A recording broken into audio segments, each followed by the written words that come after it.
If you've noticed that your washer door won't latch anymore, then you might want to take a look right here. And as you can see, our bracket is broken. It's supposed to look a little something like this. So I got a replacement bracket, and this is easy enough to change, but the question is, where is the piece that broke off? If it's not on the floor, you didn't see it break when you tried to close it, it might be in the lock mechanism or the latch mechanism.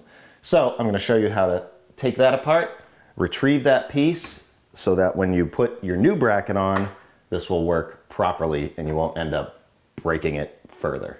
So first step is going to be to unplug the washer, make sure there's no power. So our bracket piece is indeed stuck right in here, and I'm just going to take these two screws out. This is a Phillips.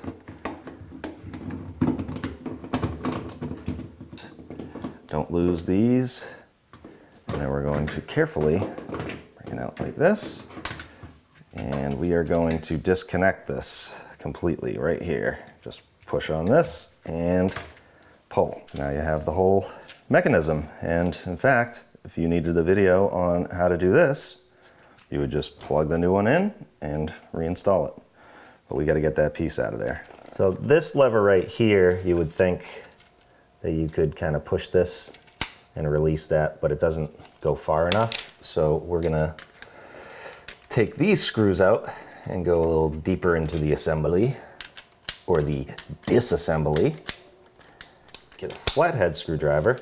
So now you're gonna notice there's a couple tabs here, and there's one back here. We're gonna start right here with a flathead screwdriver and just get underneath here. And this cover is going to start to pop up. And there's another one right here. Do that one. Now if I hold pressure right here, there's another little tab right here that you push in and kind of push out like that. And eventually you should be able to pull that right off. And now you can see right here is where our piece is. So we basically want to kind of reset this so that it's in the door open position. So I'm going to take this clip, just flip it down there, and pull your piece out. And then we can reassemble this. So we just line all that up and then squeeze it back together. And it goes on like this. And these long screws go in like this.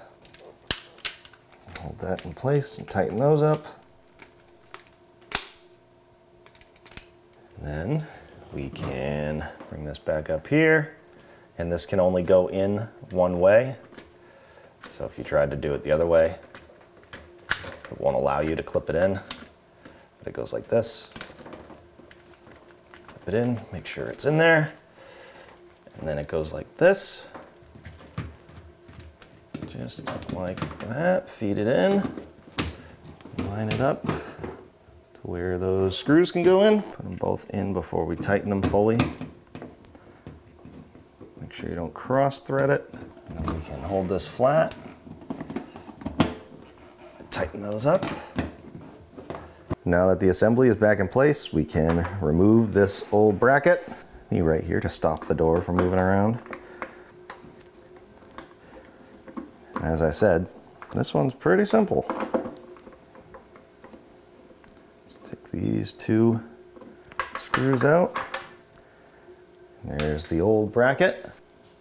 And there's the new bracket. With the new one, put this in first on the top, and then just get that started by hand so it doesn't fall and drive you crazy.